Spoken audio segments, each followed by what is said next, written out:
एक आध मिनट देखते हैं, स्टार्ट करते हैं।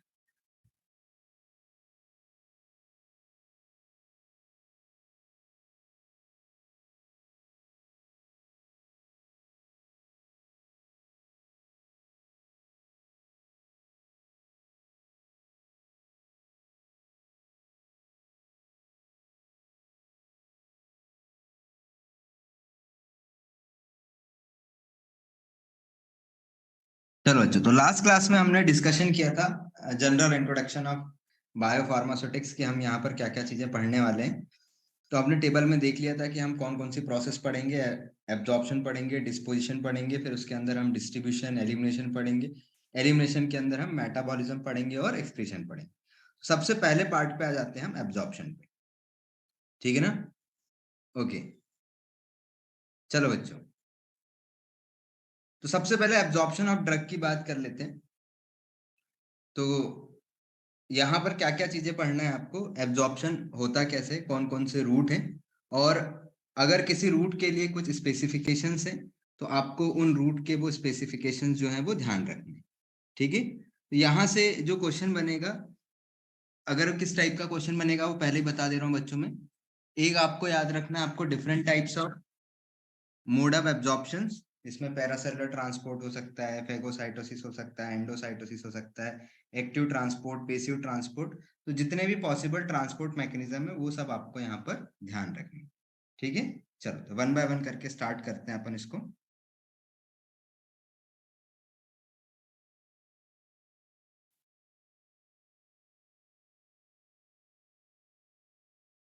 चलो, तो एब्जॉर्प्शन की यदि बात की गई है तो देखो सिंपली आपको पता होना चाहिए बच्चों, अगर आप कोई भी अगर ड्रग को ओरल रूट से देते हो, ठीक है ना, तो दो ऑप्शन हो सकते हैं, या तो आप ओरल रूट से दे रहे हो या ओरल रूट के अलावा किसी रूट से दे रहे हो।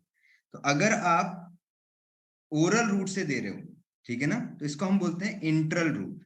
इसके अंदर हम पर oral, that is gastrointestinal, sublingual, buccal, rectal, ये सब रूट आ जाएंगे। तो जिसमें भी आपकी ड्रग जीआईटी में दे रहे, जीआईटी मतलब from mouth to anus, this is known as GIT, gastro intestinal tract. Mouth से लेकर के एनस तक का पूरा रीजन क्या होता है? जीआईटी। तो अगर आपकी ड्रग जीआईटी में इंटर कर रही है तो उसको हम बोलेंगे इंट्रल रूट। ठीक है ना?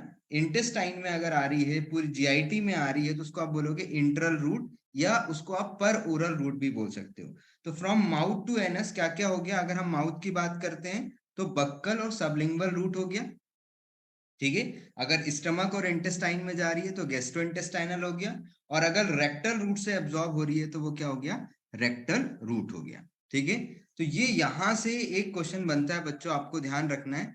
जनरली ओरल रूट से जब भी आप कोई मेडिसिन देते हो, ठीक है, आगे भी हम पढ़ेंगे इसके, लेकिन मैं यहीं पे समझा देता हूं तो फिर आगे हमारे लिए शॉर्ट हो जाएगा। सपोज आपने किसी ड्रग को ओरल रूट से दिया, ठीक है, तो जनरली क्या कॉन्सेप्ट होता है किसी भी ड्रग का, अगर आप ओरल रूट से दे रहे हैं तो सिंपली आपकी जो भी ड्रग ओरल रूट में आएगी, सपोज हमने बात किया कि हमने यहाँ पर एक टैबलेट थी उसको दिया, तो जैसे ये टैबलेट स्टमक या इंटेस्टाइन में पहुंचेगी बच्चों, ये टैबलेट डिसइंटीग्रेट होगी। ठीक है? छोटे छोटे पार्टिकल में ये ब्रेक होने लग जाएगी। तो ये क्या होगी? डिसइंटीग्रेट होगी। डिसइंटीग्रेट होने के बाद आपकी टैबलेट क्या होगी? डिसॉल्व होगी। ठीक है? डिसइंटीग्रेट होने के बाद आपकी टैबलेट क्या होगी बच्चों? डिसॉल्व होगी। अब आपको ये एक बहुत छोटी सी बात ध्यान रखना है कि जब भी अगर आपकी कोई ड्रग है वो उसके अंदर थोड़ा सा लिपिड कैरेक्टर है, तो हम क्या देखते हैं कि यहाँ पर जो आपका ये जो स्टमक वाला पोर्शन देख रहे हो, ठीक है ना, ये भी क्या है बच्चों? स्टमक और इंटेस्टाइन क्या है? ऑर्गन है। और कल ही मैंने तुमको एक बहुत छोटा सा कॉन्सेप्ट समझाया था कि हर एक ऑर्गन में ब्लड की सप्लाई होती है। ठीक है ना? इस ऑर्गन में ब्लड आता भी है, ठीक है, ऑक्सीडेंटेड ब्लड आ रहा है, डीऑक्सीडेंटेड ब्लड जा रहा है, तो हर एक ऑर्गन में ब्लड की सप्लाई है। तो जब ये यहाँ से ड्रग डिसइंटीग्रेट होगी, डिसॉल्व होगी, और फिर ये एब्जॉर्ब होगी, तो एब्जॉर्ब होकर के कहाँ पर पहुंचती है? ब्लड में पहुंचती है। और जब ब्लड में पहुंचती है बच्चों, तो ध्यान रखना, ब्लड में डिफरेंट डिफरेंट टाइप के सर्कुलेशंस होते हैं। जैसे मैंने तुमको पहले ही बताया था कि अगर हम देखेंगे, जैसे एग्जांपल के लिए समझो कि सपोज ये लीवर है, ठीक है ना, और ये लीवर की सप्लाई है, ठीक है, ये लीवर की ब्लड सप्लाई है जिसमें लीवर में ब्लड जा रहा है। अब हमने देखा कि एक सप्लाई ये है, ठीक है, यहां से ब्लड कहाँ जा रहा है, लिवर में, इसको हम बोलते हैं हिपैटिक सर्कुलेशन, ठीक है, हिपैटिक सर्कुलेशन, ठीक है, या पोर्टल सर्कुलेशन भी कहते हैं, ठीक है। तो this is called hepatic circulation. तो इसको हम कहते हैं, अगर इसके अलावा एक ब्लड सप्लाई और होती है, ठीक है, एक ब्लड सप्लाई और होती है, इसको हम कहते हैं सिस्टमिक सर्कुलेशन, ठीक है, इसको हम क्या बोलते हैं, सिस्टमिक सर्कुलेशन।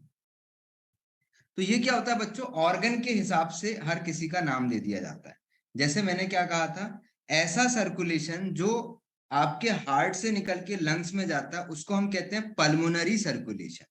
ऐसा सर्कुलेशन जहां पर ब्लड हार्ट से निकल के हार्ट में जाता है उसको हम कहते हैं कोरोनरी सर्कुलेशन। ऐसा सर्कुलेशन जिसमें ब्लड लिवर में जाता है उसको हम हिपैटिक या पोर्टल सर्कुलेशन कहते हैं, ठीक है ना। और ऐसा सर्कुलेशन जिसमें हार्ट से निकल के ब्लड जो है वो इनके अलावा बाकी सब ऑर्गन में जा रहा है, ठीक है ना, उसको हम बोल देते हैं सिस्टमिक सर्कुलेशन, ठीक है। चलो, तो हमने क्या देखा, मेजरली ये जो आपका इंटेस्टाइन वाला पोर्शन है, यहां से जो ब्लड सप्लाई है वो आपको दो जगह देखने को मिलेगी। एक तो देखने को मिल रही है हेपेटिक सर्कुलेशन, और फिर ये हेपेटिक सर्कुलेशन कहां पर एंटर कर रहा है बच्चों, ये हेपेटिक सर्कुलेशन जो है वो सिस्टमिक सर्कुलेशन में एंटर कर रहा है। एक बात तो ये होता है, ठीक है, ध्यान समझना। एक तरीका तो क्या होता है कि आपका जो सर्कुलेशन है, जो भी सर्कुलेशन है इंटेस्टाइन से, जो भी आपका ब्लड है वो सर्कुलेट होकर के, ठीक है ना, वो कहां पर जा रहा है, लिवर, और फिर लिवर से निकल के वो कहां पर एंटर कर जा रहा है, आपका नॉर्मल सिस्टमिक सर्कुलेशन में एंटर कर जा रहा है, ठीक है। तो कई बार क्या होता है, जैसे ही आपने ड्रग ली, ठीक है, अब अगर आपने यहाँ पर ड्रग ली, सपोज हमने देखा कि ये टोटल कितने मॉलिक्यूल है बच्चों, ये मान लो 100 मॉलिक्यूल है, 100 मॉलिक्यूल है, तो पहले ये 100 मॉलिक्यूल कहां पर गए, लिवर में, और ये जो लिवर है इसके पास 50 मॉलिक्यूल को ब्रेक डाउन करने की कैपेसिटी है। तो लिवर ने यहाँ पर 50 मॉलिक्यूल को ब्रेक डाउन कर दिया, क्योंकि उसके पास, मान लो आप 100 लोग हो, ठीक है ना, आप 100 लोग मान लो किसी बस में गए और उस बस में 50 लोग की सीटिंग है, तो 50 लोग बैठ पाएंगे, 50 लोग को फर्दर वेट करना पड़ेगा। तो हमने क्या देखा, 50 जो थे वो लिवर में बाइंड हो गए, और बाकी जो 50 थे वो कहां पर पहुंच गए, सिस्टमिक सर्कुलेशन में। तो मैं क्या कहूंगा कि मेरी जो ड्रग है इसकी जो बायोलेबिलिटी है वो केवल 50% है, क्योंकि 50% तो कहां चली गई, सिस्टमिक से पहले, सिस्टमिक्स में जाने से पहले वो लिवर में चली गई। तो हम इसको प्री सिस्टमिक मेटाबॉलिज्म भी कहते हैं, इसको हम फर्स्ट पास मेटाबॉलिज्म भी कहते हैं, ठीक है। ध्यान रखना, अगर कभी भी आपने कोई ड्रग लिया है तो हम क्या देखते हैं कि वो ड्रग कहां से होके जा रही है, लिवर में। अब क्या होता है, हर एक ड्रग के लिए लिवर के पास डिफरेंट डिफरेंट एंजाइम होते हैं। कुछ एंजाइम ज्यादा होते हैं तो वो मैक्सिमम उस ड्रग को ब्रेक कर लेगा, कुछ कम होते हैं तो वहां पे उस ड्रग का लिवर में मेटाबॉलिज्म कम होगा। जैसे एग्जांपल के लिए मैंने कहा यहाँ पर 50% ड्रग जो है वो लिवर में बाइंड हो सकती है, तो अवेलेबल कितनी है, 50% है।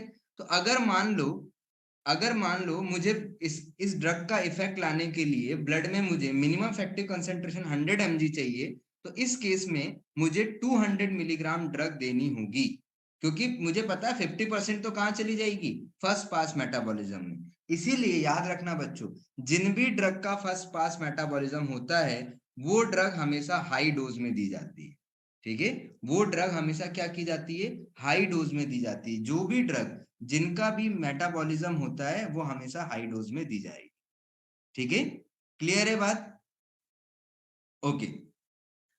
तो जो भी हमेशा याद रखना बच्चों, जिन भी ड्रग का, मोस्टली आप देखते हो बहुत सारी ड्रग आपको 500 mg 650 मिलीग्राम, ठीक है, और उनका अगर आप इंजेक्टेबल रूट देखते हो तो इंजेक्टेबल में आपको ऐसे देखने को मिलती है, वो 50 मिलीग्राम का इंजेक्शन दे रहे हैं, आप 100 मिलीग्राम का इंजेक्शन दे रहे हैं। तो ओरल में इतना ज्यादा क्यों देना पड़ता है, क्योंकि वो ड्रग फर्स्ट पास मेटाबॉलिज्म में जाती है। लेकिन याद रखना, अगर इसी ड्रग को आप सबलिंगुअल बक्कल रूट से या रेक्टल रूट से देते हैं तो उस केस में ड्रग जो है वो हेपेटिक सर्कुलेशन में ना इंटर करके सीधे कहां पर इंटर करती है, सिस्टमिक सर्कुलेशन, मतलब वो इसको बायपास कर देती है। तो अगर आप किसी ड्रग को सबलिंगुअल रूट से देते हैं तो वो सबलिंगुअल रूट डायरेक्टली जाकर के सिस्टमिक सर्कुलेशन में मिलता है, मतलब उसने क्या किया, हेपेटिक सर्कुलेशन को बायपास कर दिया।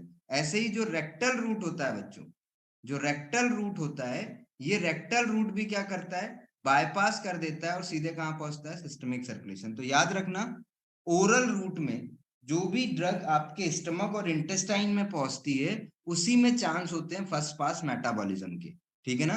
अगर आपने पेरेंटल रूट से दे दिया है तो चांस नहीं होगा, सबलिंगुअल दे दिया है तो चांस नहीं होगा, रेक्टल रूट से दे दिया है तो फर्स्ट पास मेटाबॉलिज्म का चांस नहीं होगा। तो हमेशा याद रखना, जो भी ड्रग आप ओरल रूट से देते हो और उसका डिसइंटीग्रेशन एब्जॉर्प्शन स्टमक और इंटेस्टाइन से होता है, वहीं पर फर्स्ट पास मेटाबॉलिज्म होगा, ठीक है। तो जो भी ड्रग जीआईटी की बात कर रहे हैं, मतलब गैस्ट्रो इंटेस्टाइनल ट्रैक और इंटेस्टाइन, ठीक है। तो फर्स्ट पास मेटाबॉलिज्म मतलब कोई भी ड्रग अगर सिस्टमिक सर्कुलेशन में जाने से पहले, ठीक है ना, कहां पर इंटर कर जाए, सिस्टमिक सर्कुलेशन में जाने से पहले हेपेटिक सर्कुलेशन में इंटर कर जाए, ठीक है। जैसे मैंने कहा था ना, दो टाइप के सर्कुलेशन होते हैं बच्चों, हेपेटिक सर्कुलेशन, कोई भी ड्रग सिस्टमिक सर्कुलेशन में जाने से पहले यदि हेपेटिक सर्कुलेशन में जाएगी तो आप उसको कहोगे प्री सिस्टमिक मेटाबॉलिज्म, आप उसको प्री सिस्टमिक, क्योंकि सिस्टमिक से पहले हो गया, प्री सिस्टमिक मेटाबॉलिज्म भी कह सकते हो, आप इसको फर्स्ट पास इफेक्ट भी कह सकते हो, आप इसको फर्स्ट पास मेटाबॉलिज्म भी कह सकते हो। तो अलग अलग नाम से जाना जाता है। और दूसरा इंपॉर्टेंट पॉइंट याद रखना है, जिस भी ड्रग का हेपेटिक मेटाबॉलिज्म होता है, फर्स्ट पास मेटाबॉलिज्म होता है, उन ड्रग को हमेशा हायर डोज में दिया जाएगा। अब मान लो हमने एक बहुत छोटा सा पॉइंट पढ़ा, अब यहां से क्वेश्चन बनाना तो कैसे पूछ लूं, अगर मैं कहूं कि सेम ड्रग है, सेम ड्रग को ओरल रूट से और सबलिंगुअल रूट से दिया गया, ठीक है ना, तो बताओ कहां पर बायोबिलिटी से, कहां पर हमको कम डोज में सिमिलर बायोबिलिटी मिलेगी। जैसे मान लो मैं यहाँ पर एक क्वेश्चन लिखता हूं, ठीक है, इसको रब करता हूं और मैं यहाँ पर एक क्वेश्चन लिखता हूं, ठीक है, in which route minimum minimum dose is required to reach minimum effective concentration in blood, किस रूट में आपको कम डोज रिक्वायर्ड होगा। पहला आपको लिख दिया ओरल, ठीक है, दूसरा आपको लिख दिया सबलिंगुअल, तीसरा आपको लिख दिया बोथ, और चौथा मैंने आपको ऑप्शन दे दिया नन। तो जल्दी बताओ किस रूट में आपको कम डोज रिक्वायर्ड होगा एमएससी गेन करने के लिए, ठीक है। तो बहुत क्लियर है बात है, सब लिंगुअल रूट से दूंगा तो मेरे को कम रूट। अब इसी क्वेश्चन को देखो दूसरे तरीके से पूछता हूं मैं, सेम क्वेश्चन को अगर मैं दूसरे तरीके से फ्रेम कर दूं यहां पर, विच रूट रिक्वायर्ड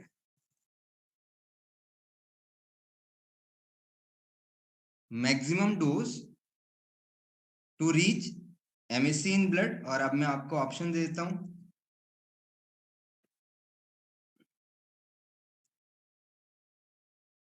ठीक है, बक्कल एंड रेक्टल।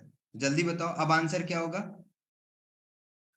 ओरल होगा, ठीक है। देखो अभी कोई ऐसा महाशय है जो अभी पूछ रहा है मेरे से एमईसी, एमईसी मैंने पहली क्लास में पढ़ा है, मिनिमम इफेक्टिव कंसेंट्रेशन, ठीक है, ओके। तो ओरल रूट में रिक्वायर्ड होगा, तो बस आपको ये अटेंटिव रहना है बच्चों, एक बार अगर आप चीजों को समझ लोगे, देखो मैं इसको स्पीड में पढ़ के निकल सकता था, लेकिन मेरा मेन पर्पस ये कि शुरुआत की 3-4 क्लास में आप मुझसे बस ये सीख लो पढ़ा कैसे जाता है, उसके बाद तो तुम पढ़ लोगे, ठीक है। चलो अगले पॉइंट पे चलते हैं। अब वो क्या बोलता है, इंटरल को छोड़ दो, ठीक है ना, इंटरल को छोड़ दो और उसके अलावा जो भी बचा उसको आप पेरेंटल बोलोगे, ठीक है। तो हमने बोला इंटरल को छोड़ के जो भी बचा, तो including all route of administration through skin, oral को छोड़ दो अब आप, ठीक है ना, तो स्किन के थ्रू होकर के जाने वाले, अब वो चाहे इंट्रामस्कुलर हो, चाहे सबक्यूटेनियस हो, चाहे आईवी हो, ठीक है ना। इस रूट से अगर आप कोई भी ड्रग देते हो तो वो डायरेक्टली ब्लड में पहुंचेगी, ठीक है। और इंट्रामस्कुलर सबक्यूटेनियस बाकी केस में एब्जॉर्प्शन की जरूरत हो सकती है, आईवी के केस में एब्जॉर्प्शन की जरूरत नहीं होगी, क्योंकि डायरेक्टली पूरी की पूरी ब्लड कहां पहुंच जाती है, ब्लड में पहुंच जाती है। तो दूसरा पॉइंट याद रखना बच्चों, इंट्रल रूट के कंपेयर में पेरेंट्रल रूट जो होता है, स्पेशली आईवी वाला रूट, वहां पर आपको सबसे कम डोज रिक्वायर्ड होगा मैक्सिमम बायोअवेलेबिलिटी गेन करने की, ठीक है ना। तो पहला रूट क्या था जहां पर जीआईटी आप यूज कर रहे थे, दूसरा क्या हो गया, जीआईटी को छोड़ के और थ्रू स्किन, मतलब स्किन को पेनिट्रेट करने वाला रूट। और थर्ड क्या हो गया, टॉपिकल रूट, मतलब स्किन की सरफेस पर जो यूज करते हो।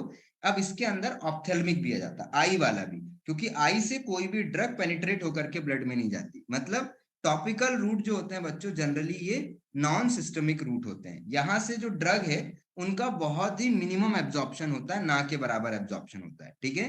तो ये टॉपिकल इफेक्ट देते हैं, तो इंक्लूडिंग स्किन, आई, अदर स्पेसिफिक मेम्ब्रेन्स पे आप इसको यूज कर सकते हो, ठीक है।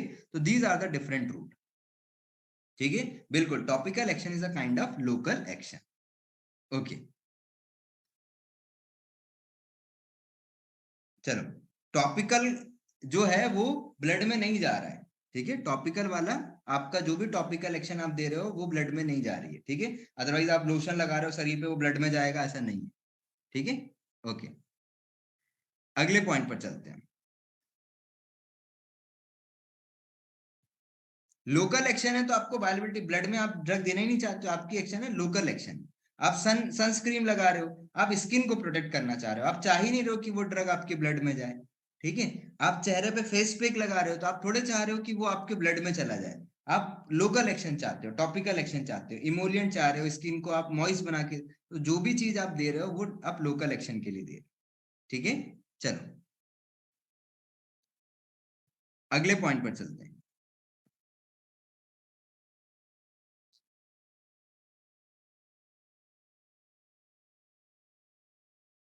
अब ड्रग कैसे एब्जॉर्ब होती है, what are the different mechanism of drug absorption, इसकी बात कर लेते हैं। चलो, तो देखो यहाँ पर एक टेबल दिया हुआ है जिसमें आपको डिफरेंट रूट्स के बारे में बताया गया है कि there is different kinds of route, transcellular, intracellular, paracellular, ठीक है, वेसिकुलर ट्रांसपोर्ट। ओके, तो देखो, ट्रांससेलुलर का मतलब क्या होता है, जैसे एक छोटा सा एग्जांपल से बता देता हूँ। मान लो ये एक सेल है बच्चों, और ये दूसरी सेल है, इन दोनों सेल के बीच में से अगर ट्रांसपोर्ट हो रहा है,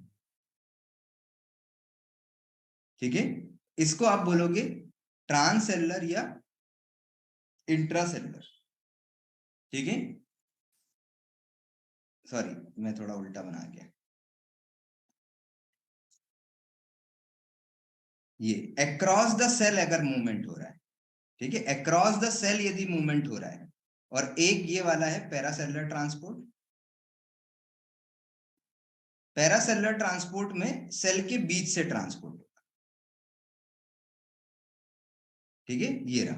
तो ट्रांस मतलब होता है सेल के अंदर से ट्रांसपोर्ट होना, ठीक है। वहां पर कोई रिसेप्टर के थ्रू हो सकता है, कोई आयन चैनल के थ्रू हो सकता है। तो अक्रॉस द सेल, जो आपकी सेल है, सेल्स के थ्रू होकर के जाने वाले को हम बोलेंगे ट्रांससेलुलर या इंट्रासेलुलर, ठीक है, ट्रांससेलुलर या इंट्रासेलुलर। कोई भी टॉपिकल इंफ्लामेटरी कैसे काम करते हैं, क्योंकि जो टिश्यू है, ठीक है ना, आपके टिश्यू टिश्यू पर वो एक्ट कर रहा है, ठीक है ना। आपने जैसे मान लो आपको दर्द हो रहा है, तो आपने क्या देखा, आपने बाम को लगाया, और उस बाम ने क्या किया, आपके टिश्यू पे, स्किन की सरफेस पे इरिटेशन कॉज किया, इरिटेशन कॉज किया, उससे क्या हो गया, वहां पर ब्लड सप्लाई चालू हो गई, ठीक है। अगर ब्लड सप्लाई चालू हो गई तो आपको उससे रिलीफ मिलना स्टार्ट हो गया, ठीक है। तो इस टाइप से वहां पर एक्शन देते हैं। कुछ जगह हम टॉपिकल में क्या करते हैं, डीपर टिश्यू तक पेनिट्रेशन कराते हैं, ठीक है ना, लोकल टिश्यू में पेनिट्रेशन कराते हैं। तो लोकल टिश्यू में पेनिट्रेशन कराना, उसमें कोई प्रॉब्लम नहीं है, आप करा सकते हो। बहुत सारे आप देखते हो आपको ऐसे मार्केट में जेल आते हैं जिसके अंदर वो पेनिट्रेशन एनहांसर वगैरह ऐड करते हैं, तो वो थोड़ा डीपर टिश्यूज में पेनिट्रेट करते हैं, लेकिन वो कंप्लीट सिस्टमिक एक्शन नहीं देते हैं। अगर सिस्टमिक एक्शन होता तो आपको डोज देता वो कि यू हैव अप्लाई 1 मिलीग्राम, तो कभी भी ऐसा कोई डोज नहीं लिखा होता है। ओके, चलो अगले पॉइंट पर चलते हैं। ठीक है, अभी अननेसेसरली उसके बहुत ज्यादा उस पर फालतू डिस्कशन करने का मतलब नहीं है। अभी आपको बस इतना याद रखना है कि जो टॉपिकल है वो नॉन सिस्टमिक होते हैं। अब ऐसे हम मॉडिफिकेशंस तो बहुत सारे करते हैं, हम ट्रांसडर्मल पैच बनाते हैं, ट्रांसडर्मल जो होता है वो थ्रू द स्किन जाता है, ठीक है ना, तो वहां पर हम सिस्टमिक एब्जॉर्प्शन करा रहे हैं, लेकिन हमने अप्लाई क्या किया है, टॉपिकल, तो एडवांसमेंट इज एवरीवेयर, ठीक है ना। तो उसको हमने क्या किया है, टॉपिकल एप्लीकेशन को सिस्टमिक एब्जॉर्प्शन के लिए बनाया, लेकिन पैच को लगाते तो कहां पर हो, स्किन की सरफेस पे, ठीक है। चलो, लेकिन अगर मुझे क्लासिफिकेशन करना है ना, पढ़ना है, तो हम जो उसका मेन ऑब्जेक्ट है उसी की बात करेंगे। तो ट्रांससेलुलर का मतलब होता है अक्रॉस द सेल जाना, सेल के अंदर से मूवमेंट होना। पैरासेलुलर का मतलब होता है दो सेल के बीच में से मूवमेंट होना। और थर्ड पॉइंट है वेसिकुलर ट्रांसपोर्ट।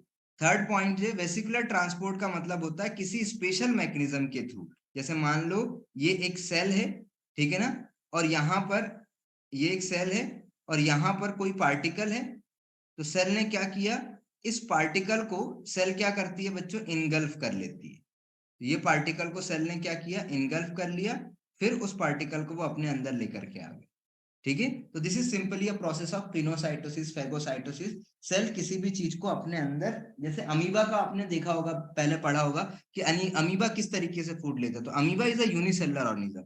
उसी तरीके से सेल अगर किसी चीज को अपने अंदर लेती है, this is known as vesicular या कार्पस्कुलर ट्रांसपोर्ट, या इसको आप बल्क ट्रांसपोर्ट भी कहते हैं, ठीक है। तो तीन वर्ड आपको याद रखना है कि जो ट्रांसपोर्ट है वो तीन तरीके से आपको यहाँ पर देखने को मिलता है। अक्रॉस द सेल, सेल के अंदर से होता हुआ, दो सेल के बीच से होता हुआ, या कोई स्पेशल मैकेनिज्म के थ्रू आपको ट्रांसपोर्ट देखने के लिए मिल सकता है।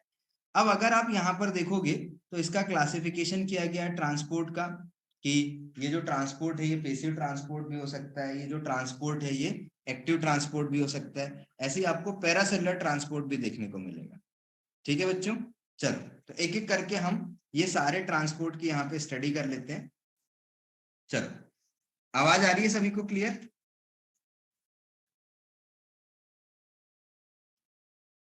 आवाज आ रही है बच्चों?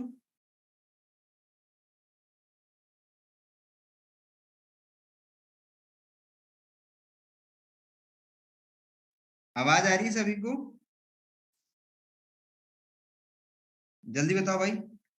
ओके, 1 मिनट ना, स्क्रीन नहीं दिख रही ना?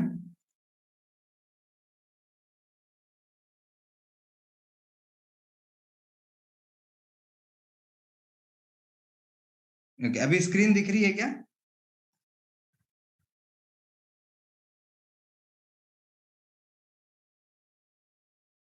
ओके, ठीक है, चलो कुछ प्रॉब्लम से स्टार्ट करते हैं।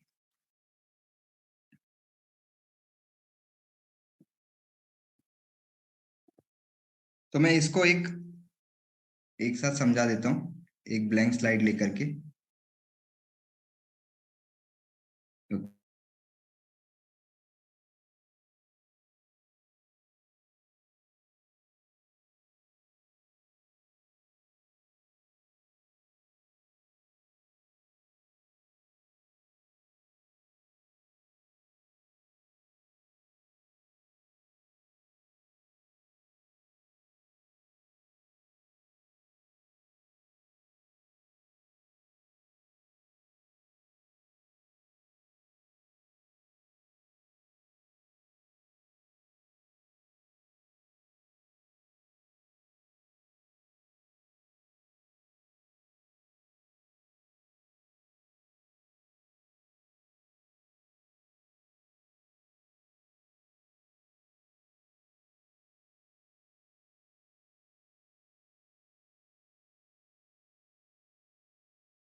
ओके, आवाज आ रही है क्या अभी?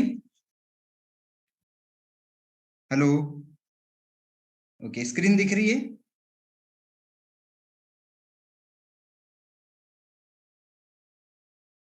ओके, चलो, अभी स्क्रीन दिख रही है सभी को?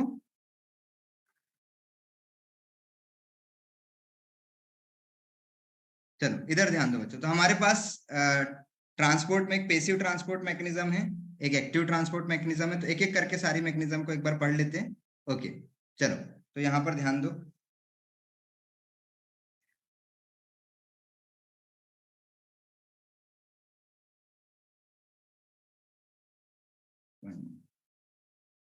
राणा जी बस 10 मिनट में आ रहा हूँ।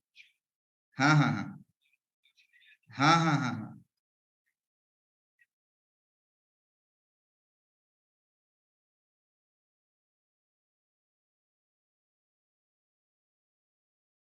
ओके, चलो बच्चों इधर देखो। चलो अब नहीं होगा प्रॉब्लम, वो समझ में आ गया, वो कनेक्टिविटी की वजह से हो रहा था। चलो इधर ध्यान दो। ठीक है, अभी सबको क्लियर है? स्क्रीन दिख रही है, वॉइस क्लियर है सभी को? स्टार्ट करें? अभी सभी को क्लियर है? ओके ओके ओके, चलो, गुड।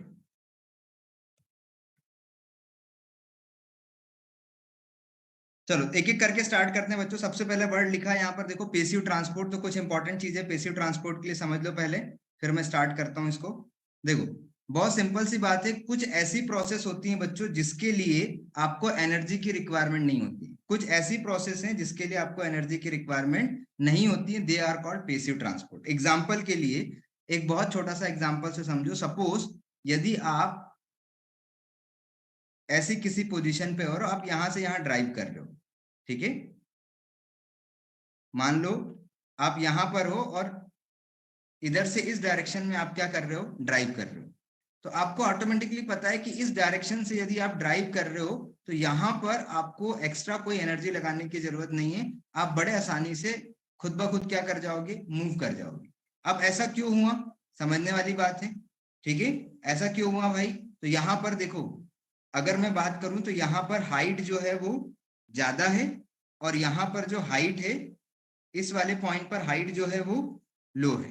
ठीक है, अब यही चीज अगर हम बॉडी के रिस्पेक्ट में बात करते हैं, तो अगर एक तरफ ड्रग का कंसंट्रेशन ज्यादा है, ठीक है, अगर एक तरफ ड्रग का कंसंट्रेशन क्या है बच्चों, हाई है, और दूसरी तरफ जो ड्रग है उसका जो कंसंट्रेशन है, दूसरी तरफ ड्रग का कंसंट्रेशन कैसा है, लो है। तो अगर एक तरफ ड्रग का कंसंट्रेशन हाई और दूसरी तरफ ड्रग का कंसंट्रेशन लो हो, कभी भी कहीं पर भी अगर दो चीजों में डिफरेंस देखने को मिल रहा है, चाहे हाइट का डिफरेंस हो, चाहे टेम्परेचर का डिफरेंस हो, चाहे कंसंट्रेशन का डिफरेंस हो, डिफरेंस के लिए एक वर्ड यूज किया जाता है बच्चों, उस डिफरेंस को हम बोलते हैं ग्रेडियंट। याद रखना, अगर कहीं पर भी डिफरेंस है, और डिफरेंस हमेशा कैसा बोलना है, पहले हाई फिर लो होना चाहिए। अगर कहीं पर भी ऐसा डिफरेंस है कि हाई से लो की तरफ आप जा रहे हो, तो उसको हम बोलते हैं ग्रेडियंट। तो यहां पर कौन सा ग्रेडियंट है, कंसंट्रेशन ग्रेडियंट। तो कई बार एग्जाम में क्वेश्चन पूछता है कि यहां पर कंसंट्रेशन ग्रेडियंट देखने को मिल रहा है बच्चों। This concentration gradient is known as driving force. इस कंसंट्रेशन ग्रेडियंट को हम क्या बोलते हैं, ड्राइविंग फोर्स। तो हमेशा याद रखना, एग्जाम में क्वेश्चन पूछता है कि पेसिव ट्रांसपोर्ट में ड्रग के मूवमेंट के लिए ड्राइविंग फोर्स क्या होता है। What is the driving force in the passive transport for the movement of drug? तो आंसर क्या जाएगा, कंसंट्रेशन ग्रेडियंट। पेसिव ट्रांसपोर्ट में ड्रग के मूवमेंट के ड्रग के मूवमेंट के लिए जो फोर्स होता है उसको हम क्या बोलते हैं, कंसंट्रेशन ग्रेडियंट। ठीक है, क्लियर हो गई बात सभी को? जल्दी बताओ भाई, सबको क्लियर हुई कि नहीं बात? जल्दी रिप्लाई करो। अगर आपसे पेसिव ट्रांसपोर्ट पूछ रहा है, तो पेसिव ट्रांसपोर्ट में जो ड्रग का मूवमेंट होता है, वॉइस प्रॉब्लम हो रही है, अभी चेक करो भाई जल्दी से, सबको वॉइस क्लियर हुई कि नहीं? लेट मी चेक, जल्दी बताओ बच्चों, नहीं तो फिर से एक्सप्लेन करना पड़ेगा। वॉइस क्लियर है कि नहीं सभी को?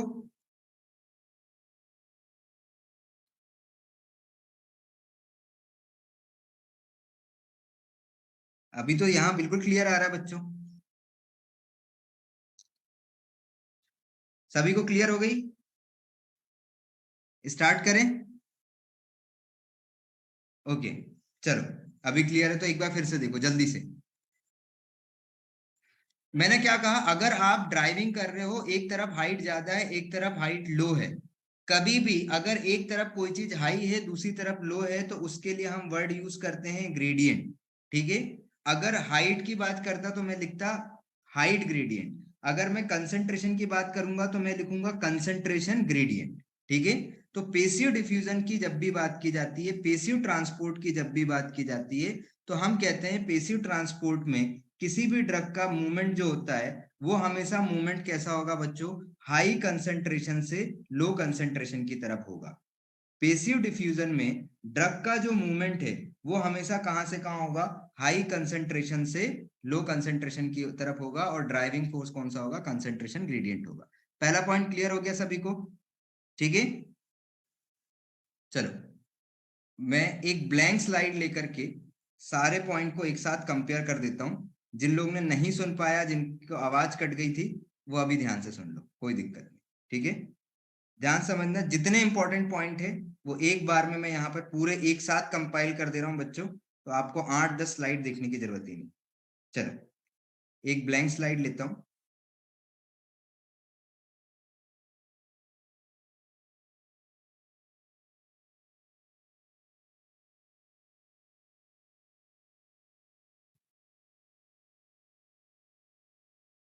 ओके, सबको ब्लैंक स्लाइड दिख रही है?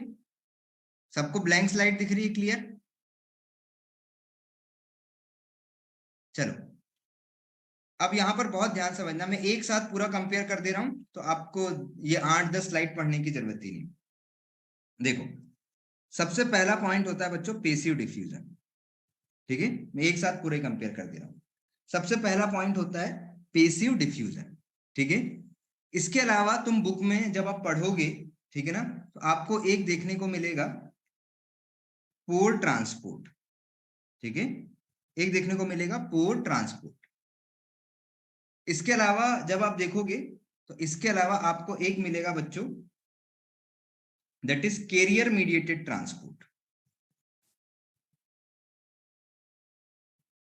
Career mediated transport. ठीक है, और कैरियर मीडिएटेड ट्रांसपोर्ट को अगर आप और इलेबोरेट करोगे तो इसमें दो टाइप के कैरियर होते हैं। कैरियर मीडिएटेड ट्रांसपोर्ट के अंदर आपको दो टाइप के कैरियर देखने को मिलते हैं। कुछ जगह जो आपका कैरियर होगा वो एटीपी होगा, और कुछ जगह जो आपका कैरियर होगा वो कोई ना कोई सब्सटेंस होगा, कोई विटामिन हो सकता है या किसी भी टाइप का चीज होगा जो फैसिलिटेट करेगा, तो उसको हम फैसिलिटेटेड ट्रांसपोर्ट बोल रहे हैं। बहुत ध्यान समझ लेना, आपको पूरे लंबा चौड़ा चैप्टर पढ़ने की जरूरत नहीं है, बहुत सारी स्लाइड पढ़ने की जरूरत नहीं। फैसिलिटेटेड ट्रांसपोर्ट, और एक जो है उसको हम एक्टिव या एटीपी ट्रांसपोर्ट बोलते हैं। ठीक है, एक्टिव ट्रांसपोर्ट बोल सकते हो या एटीपी ट्रांसपोर्ट। इसके अलावा एक होता है बच्चों आयनिक, और एक होता है आयन पेयर ट्रांसपोर्ट। टोटल जब आप बुक पढ़ोगे तो आपको इतने ही ट्रांसपोर्ट सिस्टम देखने के लिए मिलेंगे। ठीक है, जब आप बुक पढ़ोगे तो आपको टोटल इतने ही ट्रांसपोर्ट सिस्टम देखने के लिए मिलेंगे। अब यहां से क्वेश्चन क्या बनते हैं, ये जो भी ट्रांसपोर्ट सिस्टम आप पढ़ रहे हो, तो सबसे पहले आपको पता होना चाहिए कि अगर मैं पढ़ रहा हूं तो यहाँ से क्वेश्चन क्या बनेगा।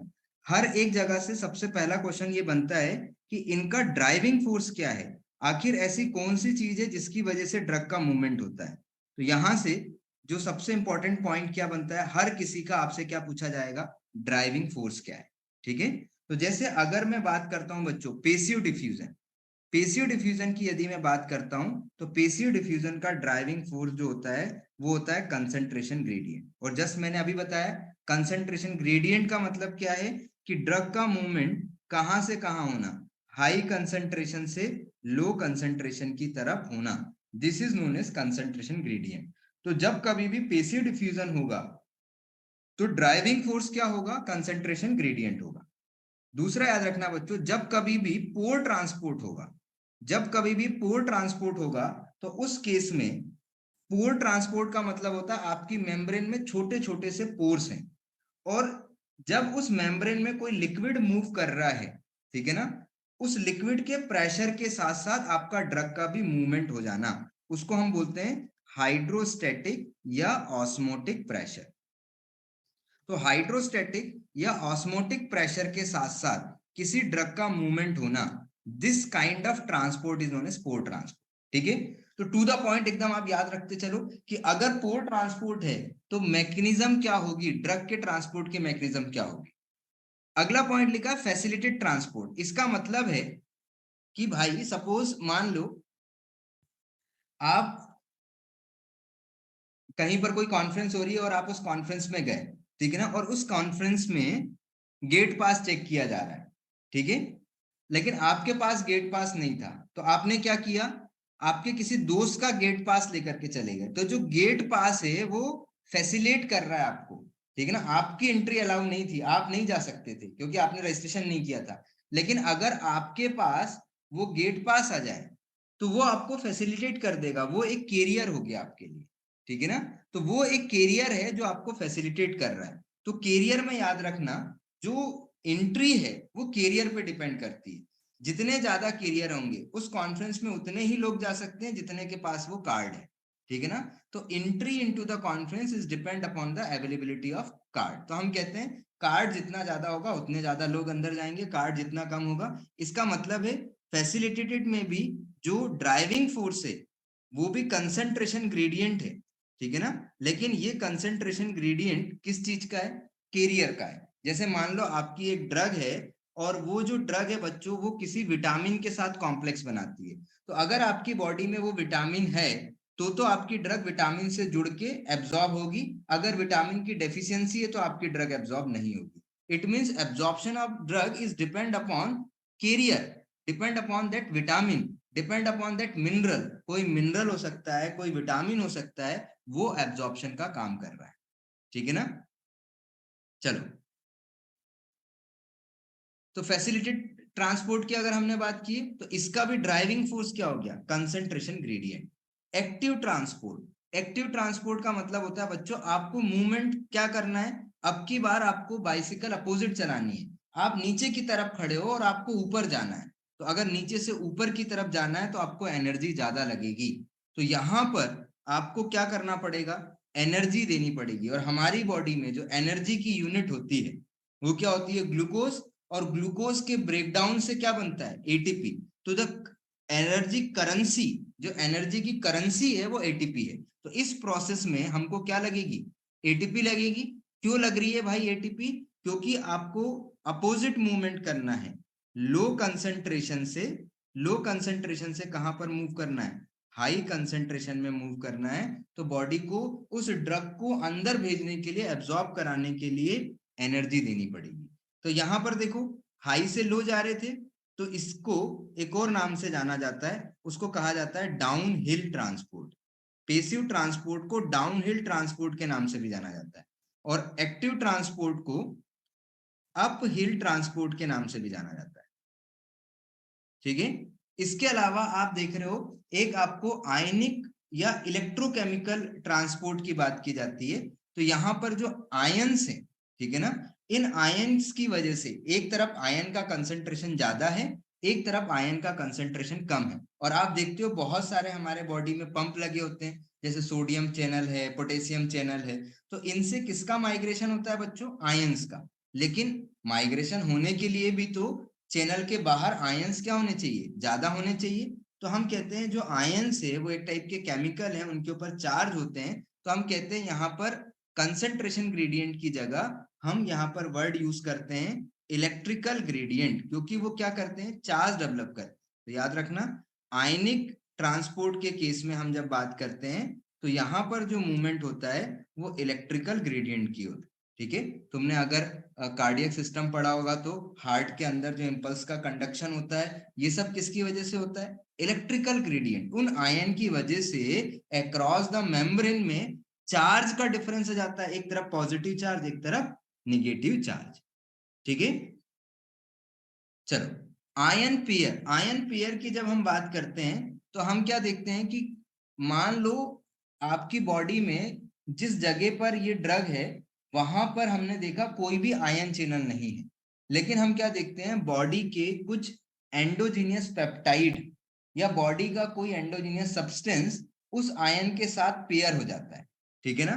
तो मान लो एक पॉजिटिव चार्ज था और बॉडी के अंदर कोई पेप्टाइड था नेगेटिव चार्ज का, दोनों अगर किसी पे चार्ज है तो उसको हम क्या बोलते हैं बच्चों, पोलर। अगर कोई दो चार्ज वाली चीज आपस में कंबाइंड हो जाती है तो वो क्या बन जाता है, नॉन पोलर। और हमको पता है नॉन पोलर सब्सटेंस का एब्जॉर्प्शन हो जाता है, ठीक है, वो भी कैसा, कंसंट्रेशन ग्रेडियंट के अकॉर्डिंग। तो बिल्कुल कंसंट्रेशन ग्रेडियंट के अकॉर्डिंग यहाँ पर भी क्या हो सकता है, मूवमेंट हो सकता है, लेकिन this movement is based on the pairing of the ion with endogenous substance. तो ये पॉइंट याद रखना कि यहाँ पर जो मूवमेंट है वो किसकी वजह से होता है, जो भी आपके पास आयन से, ठीक है, pairing of ion with endogenous substance, आपकी बॉडी के अंदर के कोई भी एंडोजीनियस सब्सटेंस, पेप्टाइड या कोई भी, उनके पेयरिंग की वजह से यहाँ पर क्या होता है, मूवमेंट होता है, ठीक है ना। जैसे हमारी जो मेम्ब्रेन है उसके चारों ओर म्यूसिन होता है, ये म्यूसिन क्या करता है, कई बार ड्रग के साथ कॉम्प्लेक्स बना लेता है। तो पहला क्वेश्चन जो बन सकता था बच्चों इन सब जगह से, ठीक है, वाटर को पोलर क्यों कहते हैं, क्योंकि उसके पास लोन पेयर ऑफ इलेक्ट्रॉन है, ठीक है, तो वो पोलर होगा। ओके, चलो, बिल्कुल फार्माकोलॉजी बायोफार्मास्यूटिक्स पढ़ना तो फार्माकोकाइनेटिक डायनेमिक ही है, तो कॉन्सेप्ट अलग नहीं होगा। ओके, अब मैं यहाँ पे कुछ और पॉइंट बता देता हूँ, हो सकता है आपने फार्माकोलॉजी में भी पढ़ा हो। जनरली यहाँ पर हम बात करते हैं बच्चों 100 से 400 500 डाल्टन तक की लिमिट जो होती है, ठीक है, यहाँ पर मैं लिख देता हूँ अप टू 500 डाल्टन, ठीक है ना, इसके नीचे के जितने भी होते हैं, ठीक है, 100 है, 200 है, 300 है, तो वो बहुत ही अच्छा है, ठीक है। तो 500 डाल्टन या बिलो 500 डाल्टन है तो उतना फास्ट आपको कंसंट्रेशन ग्रेडियंट में पेसिव डिफ्यूजन में एब्जॉर्प्शन देखने को मिलेगा, ठीक है ना। लेकिन हम देखते हैं कि कुछ ऐसी ड्रग होती हैं जिनका मॉलिक्यूलर वेट ज्यादा है, फिर भी हम देखते हैं कि वो बहुत स्मूथली एब्जॉर्ब हो रही है। जैसे अगर एक इसका याद रखना, साइक्लोस्पोरिन, ठीक है, इसका मॉलिक्यूलर वेट अराउंड 200 डाल्टन होता है बच्चों, लेकिन ये बड़े आसानी से पेसिवली एब्जॉर्ब हो जाती है। लेकिन इसके अलावा बाकी आपको कहीं पर भी देखने को नहीं मिलेगा। बाकी जो भी ड्रग है बिलो 500 डाल्टन में वो पेसिव एब्जॉर्प्शन शो करती है, ठीक है। ओके, अगले पॉइंट पर चलते हैं हम। पोर ट्रांसपोर्ट जो मैंने बताया था बच्चों, ये हाइड्रोस्टेटिक होता है, ऑस्मोटिक प्रेशर के बेसिस पर ट्रांसपोर्ट हो सकता है। तो हमारी बॉडी में जनरली यूरिया हो गया, वाटर हो गया, या जो भी कंपाउंड जिनका मॉलिक्यूलर वेट 100 डाल्टन से कम है, ठीक है, अप टू 100 डाल्टन या लेस देन 100 डाल्टन वाले जितने भी सब्सटेंस है, ठीक है, उन सब का बड़े आसानी से आपको यहाँ पर एब्जॉर्प्शन देखने को मिलता है। वाटर का, सुगर मॉलिक्यूल्स का, यूरिया का, तो दो तीन एटलीस्ट आपको एग्जांपल्स जो है याद रखना है किनका एब्जॉर्प्शन जो है वो बड़े आसानी से पोर ट्रांसपोर्ट से होता है, ठीक है। चलो, फैसिलिटेट में यदि हम बात करते हैं तो फैसिलिटेट में आपको कोई ना कोई कैरियर जरूर चाहिए होता है, ठीक है। तो जैसे मैंने कहा कि अगर हम चाहते हैं कि हमारी बॉडी में, ठीक है, स्पेशली शुगर में हम अगर ग्लूकोज का एब्जॉर्प्शन की बात कर रहे हैं तो हम देखते हैं कि वो विटामिन के साथ कॉम्प्लेक्स बनाता है, ठीक है। तो यहाँ पर याद रखना कि ग्लूकोज का एब्जॉर्प्शन हमको देखने को मिलता है, लेकिन इसके लिए विटामिन बी के साथ, ठीक है ना, ग्लूकोज का एब्जॉर्प्शन आपको देखने के लिए मिलेगा, glucose absorption in specially in red blood cells, ठीक है। लेकिन कैरियर की रिक्वायरमेंट क्या होगी, carrier requirement is our vitamin B. तो विटामिन बी हमको यहाँ पर रिक्वायर्ड होगा, अगर विटामिन बी है तो ये बड़े आसानी से एब्जॉर्ब हो सकता है, ठीक है। एटीपी वाला, आपने बहुत सारे एग्जांपल देखे होंगे, एटीपी के लिए डिफरेंट डिफरेंट ट्रांसपोर्ट सिस्टम आपको देखने को मिलते हैं, ठीक है।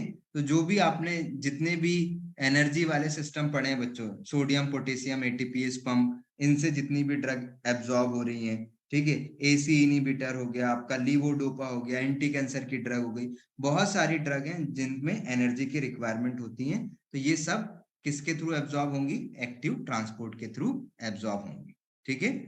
चलो, अगला याद रखना, आयनिक की अगर हम बात करते हैं तो आयनिक में जनरली एक कॉमन से बात करूं तो सबसे अच्छा एब्जॉर्प्शन जो होगा बच्चों, हमेशा याद रखना, नॉन आयनिक ड्रग का होगा। ठीक है, जो भी ड्रग जिसपे चार्ज नहीं होता उनका एब्जॉर्प्शन अच्छा होता है। तो मैं यहाँ पर नीचे एक ऑर्डर लिख देता हूँ आयनिक के केस के लिए। तो ये तो अंडरस्टूड है कि नॉन आयनिक का एब्जॉर्प्शन सबसे अच्छा होता है।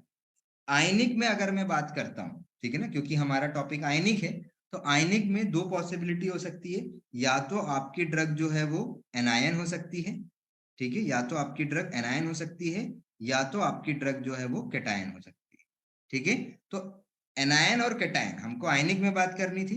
तो आयनिक में अगर मैं कंपैरेटिवली बात करता हूं तो एनायन का एब्जॉर्प्शन ज्यादा होगा एज कंपेयर टू कैटायंस। ठीक है, आयन पेयर में अगर हम बात करते हैं, ठीक है, आयन पेयर में यदि हम बात करते हैं, तो आयन पेयर की जब भी आप बात करोगे तो यहां पर हम कहते हैं कि ये किसी ना किसी के साथ कॉम्प्लेक्स बनाने चाहिए। जैसे जो भी क्वाटरनरी अमोनियम कंपाउंड होते हैं, क्वाटरनरी अमोनियम कंपाउंड जो भी होते हैं बच्चों, ये क्या करेंगे, किसी ना किसी निगेटिव आयंस के साथ, लाइक सल्फोनिक एसिड के साथ कॉम्प्लेक्स बना लेंगे। ठीक है, या बहुत सारे कंपाउंड ऐसे हैं जो हमारी बॉडी में एक पॉलीपेप्टाइड जैसे म्यूसिन प्रेजेंट है, इसके साथ कॉम्प्लेक्स बना लेंगे। ठीक है, तो वो कॉम्प्लेक्स बना करके बड़े आसानी से क्या हो सकते हैं, एब्जॉर्ब हो सकते हैं। तो ये कुछ पॉइंट्स हैं जो आपको याद रखना है। इसके अलावा मैंने आपको एक चीज और बताया था कि वेसिकुलर ट्रांसपोर्ट या कार्पसस ट्रांसपोर्ट, ये ट्रांसपोर्ट भी आपको देखने को मिलते हैं। तो जब कभी भी अगर हम एब्जॉर्प्शंस की बात करते हैं, ठीक है ना, वो एक यहाँ पे नहीं लिख पाया मैं, स्पेस नहीं था, यहाँ पे लिख देता हूं मैं। एक हमारा एक और बचा हुआ है, दैट इज वेसिकुलर ट्रांसपोर्ट। ठीक है, उसको भी यहीं पर ऐड कर देते हैं बच्चों अपन, वेसिकुलर ट्रांसपोर्ट। तो अगर मैं वेसिकुलर ट्रांसपोर्ट की बात करता हूं तो यहां पर याद रखना बच्चों, ये जो वेसिकुलर ट्रांसपोर्ट है, पिनोसाइटोसिस और फैगोसाइटोसिस, दो हमने नाम बात किए थे, लेकिन इससे बेसिकली किसका एब्जॉर्प्शन होता है, तो जो भी लार्ज मॉलिक्यूल होते हैं, मैक्रोमॉलिक्यूल्स। ठीक है, मैक्रोमॉलिक्यूल्स लाइक आपके फैटी सब्सटेंस हो गए, विटामिन हो गए, पेप्टाइड्स हो गए। तो हमेशा याद रखना, यहां पर आपको जो सब्सटेंस देखने के लिए मिलेंगे वो कौन कौन से सब्सटेंस देखने को मिलेंगे, लाइक फैट है, विटामिन्स हैं, पेप्टाइड्स हो गए, लाइक इंसुलिन हो गया। इन सब का जो एब्जॉर्प्शन होगा वो वेसिकुलर ट्रांसपोर्ट के थ्रू होगा। ठीक है ना। अब जब भी वेसिकुलर ट्रांसपोर्ट होता है तो एक चीज हमेशा याद रखना, ठीक है, वेसिकुलर ट्रांसपोर्ट में फैगोसाइटोसिस वगैरह की जब प्रोसेस होती है तो ये जो ड्रग होती है ना बच्चों, फैगोसाइटोसिस की प्रोसेस में ये ड्रग सिस्टमिक सर्कुलेशन में जाने की जगह लिम्फेटिक सर्कुलेशन में जाती है। हमेशा याद रखना, वेसिकुलर ट्रांसपोर्ट में, ठीक है, हम क्या देखते हैं, एंडोसाइटोसिस या फैगोसाइटोसिस की जो प्रोसेस होती है, ठीक है, तो मोस्ट ऑफ द टाइम ऐसे केसेस में, ठीक है ना, ड्रग जो है वो एब्जॉर्ब होकर के कहाँ चली जाती है, लिम्फेटिक सर्कुलेशन में। ऐसा नहीं कि हर हर बार ऐसा होगा, लेकिन मोस्टली आप देखोगे मैक्रो मॉलिक्यूल्स के साथ क्या होता है कि ड्रग वेसिकुलर ट्रांसपोर्ट के थ्रू अगर आ रही है तो वो एब्जॉर्ब होकर के कहां पर जाती है, लिम्फेटिक सर्कुलेशन। अब इसका मतलब है अगर कोई ड्रग बच्चों लिम्फेटिक सर्कुलेशन में चली गई, इसका मतलब है वो हेपेटिक सर्कुलेशन में नहीं गई। तो जो भी ड्रग लिम्फेटिक सर्कुलेशन में जाती है वो किससे बच जाएगी, प्रिवेंट हो जाएगी फर्स्ट पास मेटाबॉलिज्म से।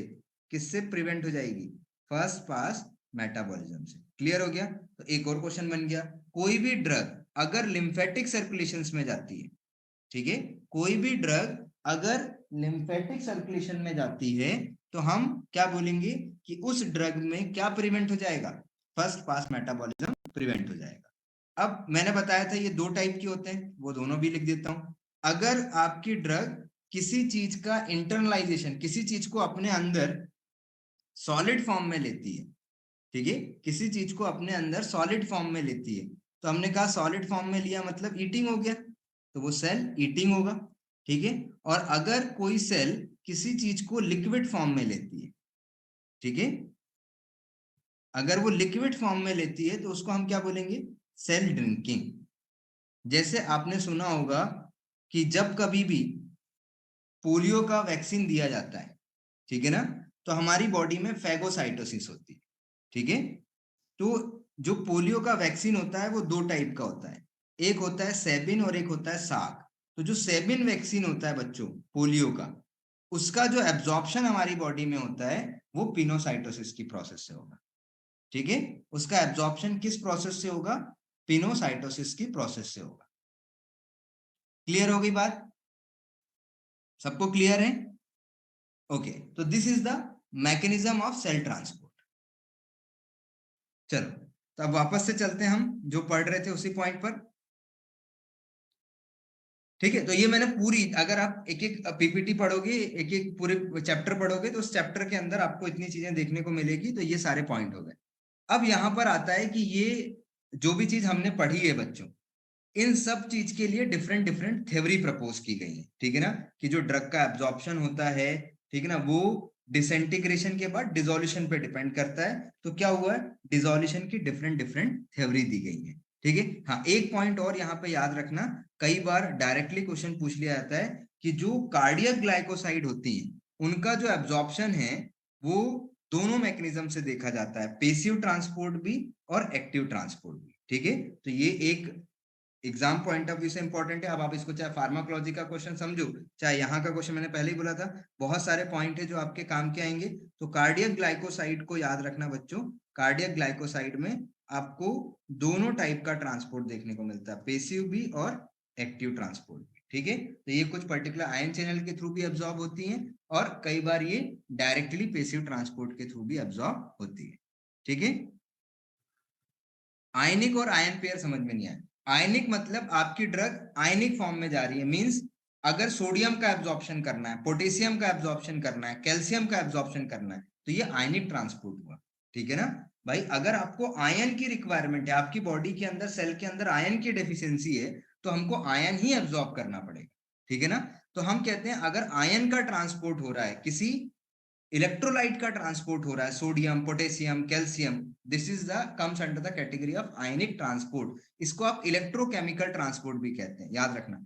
आयनिक ट्रांसपोर्ट को ही आप इलेक्ट्रोकेमिकल ट्रांसपोर्ट कहते हो, आयनिक ट्रांसपोर्ट को ही आप इलेक्ट्रोकेमिकल ट्रांसपोर्ट कहते हो, ठीक है।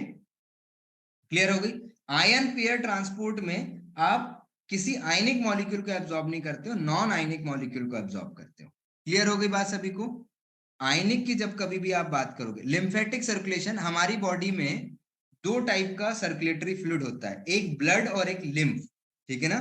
तो आप एक बार अच्छे से, अगर आपने वो एनाटॉमी फिजियोलॉजी वगैरह अगर पढ़ी होगी, पैथोफिजियोलॉजी, तो आपने जब सर्कुलेटरी सिस्टम पढ़ा होगा बच्चों, तो वहां पे दो टाइप का सर्कुलेशन होता है, एक को हम कहते हैं ब्लड और एक को कहते हैं हम लिम्फ, ठीक है ना। तो हमारी बॉडी में ये दोनों सर्कुलेटरी सिस्टम चलते हैं। जैसे आपने नाम सुना होगा, पेयर पेचेस का नाम सुना होगा, टॉन्सिल्स का नाम सुना होगा, these are the different different parts of lymphatic circulation, ये लिम्फेटिक सर्कुलेशन के पार्ट होते हैं, ठीक है। क्लियर है बात? तो लिम्फेटिक सर्कुलेशन जैसे सिस्टमिक सर्कुलेशन होता है बॉडी में, ब्लड का सर्कुलेटरी सिस्टम होता है, वैसे लिम्फेटिक सर्कुलेशन होता है। और लिम्फेटिक सर्कुलेशन से बहुत सारी चीजें ब्लड के वॉल्यूम को मेंटेन करने के लिए कहां पर जाती हैं? ब्लड में जाती है।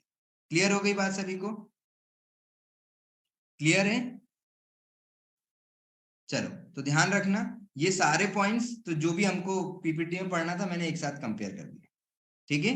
चलो, तो नेक्स्ट क्लास में मैं तुमको पढ़ाऊंगा डिफरेंट थ्योरी ऑफ डिसोल्यूशन। तो ये सारे पॉइंट एक बार अच्छे से नोट कर लेना बच्चों, जो भी आपके पीपीटी में थे, ये सब पॉइंट आपके यहीं से कवर हो जाएंगे।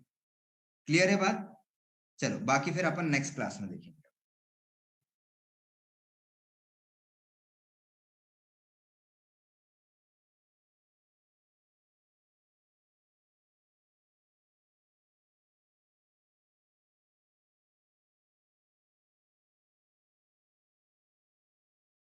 ठीक है, बुक ब्रह्मांकर का आप कोई भी एडिशन पढ़ सकते हो, कोई दिक्कत नहीं, ठीक है। ब्रह्मांकर का आप कोई भी एडिशन पढ़ सकते हो, कोई दिक्कत नहीं।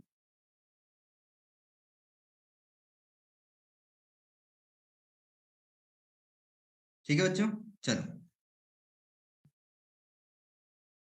नेक्स्ट क्लास में पढ़ाऊंगा थ्योरी ऑफ डिसोल्यूशन।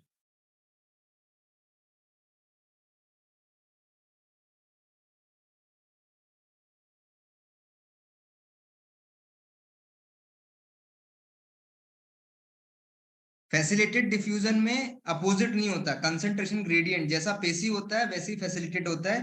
पेसिव में सिर्फ ड्रग होता है, फैसिलिटेट में ड्रग प्लस कैरियर होता है। ठीक है, मैंने लास्ट क्लास में डिस्कस कर लिया था कि 14 to 15 क्वेश्चन का वेटेज है। ठीक है, बस मैं जितना पढ़ाते जा रहा हूं, अगर चीज समझते जाओगे आराम से, अगर 15 क्वेश्चन है बच्चों तो आप 10 क्वेश्चन तो अगर आपने नहीं भी पढ़ा दोबारा तो आप करके आ जाओगे। ठीक है ना, जो फंडामेंटल बेस्ड है। कुछ जो डायरेक्टली फैक्ट और फिगर से आएंगे, न्यूमेरिकल आएंगे, वो प्रैक्टिस करना पड़ेगा तब बनेगा। ठीक है, चलो। सेबिन कोई एक्सेप्शन नहीं है, पिनोसाइटोसिस का एग्जाम्पल है। ठीक है, पोलियो वैक्सीन का एब्जॉर्प्शन हमारी बॉडी में कैसे होता है, मैंने एग्जांपल दिया था। Sabin polio vaccine is absorb by the process of pinocytosis. Important point है, याद रखना। ठीक है, चलो ओके बच्चों। सिंपोर्ट एंटीपोर्ट, वैसे तो फार्माकोलॉजी में तुमने पढ़े हो, दो आयन एक ही डायरेक्शन में जाते हैं तो उसको बोलते हैं सिंपोर्ट। अगर एक आयन पैरेलल और एक आयन एंटी पैरेलल जा रहा है तो उसको एंटीपोर्ट जा रहे हैं। अगर कहोगे तो नेक्स्ट क्लास में वो भी दिखा दूंगा। ठीक है, चलो ओके बच्चों, थैंक यू।